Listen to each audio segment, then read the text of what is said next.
There are moments in life when danger doesn't arrive screaming. It waits, it plans, and then it nudges events just enough for tragedy to feel accidental. Since the warning in the woods, Zayan hadn't slept properly. Every sound felt closer now. Every silence heavier, yet something had changed. Elena was still there. She didn't leave, didn't pull away. Instead, she stayed longer each day. Elena knew the warning hadn't been idle.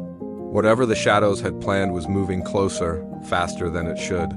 She didn't want to leave Zayan alone. They used to stay in house mostly and talked a lot. They talked not about rituals or boundaries, but about smaller things. Life before Hollow Hills, dreams that no longer felt reachable. Sometimes they used to cry out of joy, and sometimes they just sit together quiet. Elena wanted to spend more and more time with him. Perhaps she felt these days won't be long. Every night when Elena left his home, she knew she was being watched. Her every moment was in consideration yet. When she visited Zayan, she used to forget everything as if she had come in a different world. His small cottage had a relief Elena couldn't find in any castle. Days went by. One afternoon, Zayan suggested they walk beyond the town center, toward the old park near the edge of Hollow Hills. Elena hesitated, but she couldn't refuse Zayan. Perhaps they have forgiven him. She gave herself a silent justification which her own mind rejected. It was one of the few places where the town pretended to be normal. Children once played there, once. Now, rusted swings creaked in the wind, and fallen leaves carpeted broken paths. It was fall. Elena saw the red leaves falling from trees and tried to catch them before they could touch ground and started laughing.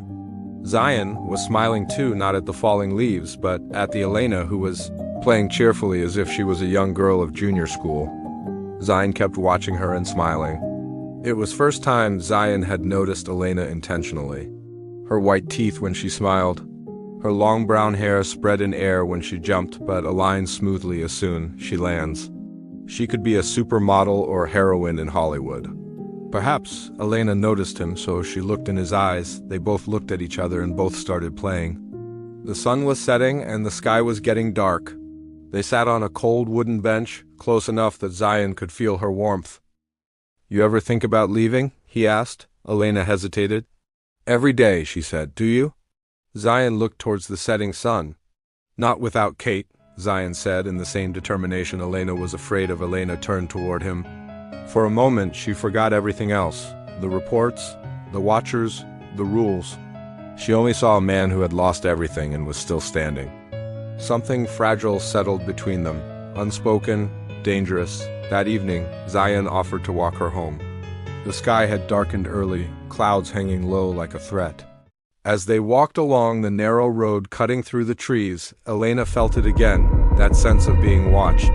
The headlights flickered. Just once, then the road ahead twisted sharply.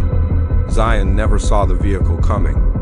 It burst from the trees without warning, a fast black Mercedes, headlights blinding, metal screaming as it swerved directly toward them. Elena, just a few feet away, saw it too. It was them, she thought. Time has come, time fractured. It was meant to be his fate, but Elena moved first. She shoved him sideways, hard enough to throw him off balance. Zayan couldn't understand anything. It all happened in a moment, and before he could understand anything, a threshing sound hit his ear. He looked back abruptly. It was Elena lying on ground, her breathing shallow and uneven, her blood dripping from her hair and head. She had jumped in front and pushed Zayan in the last second. "Elena!" His voice broke. He put her head on his lap. Shock was visible on his face. Zayan's hands shook as he held her head, pressing his jacket against the wound. "Stay with me," he shouted. "Please, stay." The car didn't stop. It went away with the same speed it had come. Zayan looked up at the car. No number plate, just black mirrors no one could see through. Elena looked at Zayan with her half-opened eyes she could barely see with. He looked afraid of losing her, tears shedding from his face. Elena tried to say something but couldn't. Zayan brought his ear near to her lips, but she took a breath and her eyes closed. For the first time since Kate vanished, fear overtook determination. Not fear for answers. Fear of losing someone again. "Ambulance!" he shouted. "Somebody please call the ambulance." People gathered, ambulance arrived, and she was taken to hospital. Zayan was running with nurses to take her to Operation Theater. Every moment he had spent with Elena was dancing in front of eyes. Her smile, her warning, the way she risked her own life, everything. Elena was taken in Operation Theater and doors were closed. Zayan was standing outside his lifeless body. Whole night passed, but Zayan didn't blink his eyes. By morning, Operation Theater doors opened. Red light on its front went off. Elena was alive, bruised, unconscious, but alive.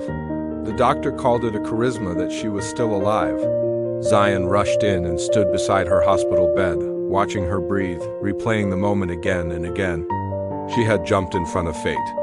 For him. "I will rip them all, Elena," Zayan said to himself while holding her hand. Elena was the girl loved by all. Almost 1 or 2 members of each house of town came to see her. Since it was declared a normal accident, no one hesitated talking about it. When Elena woke, Zayan was still there. "You shouldn't have done that," he said softly.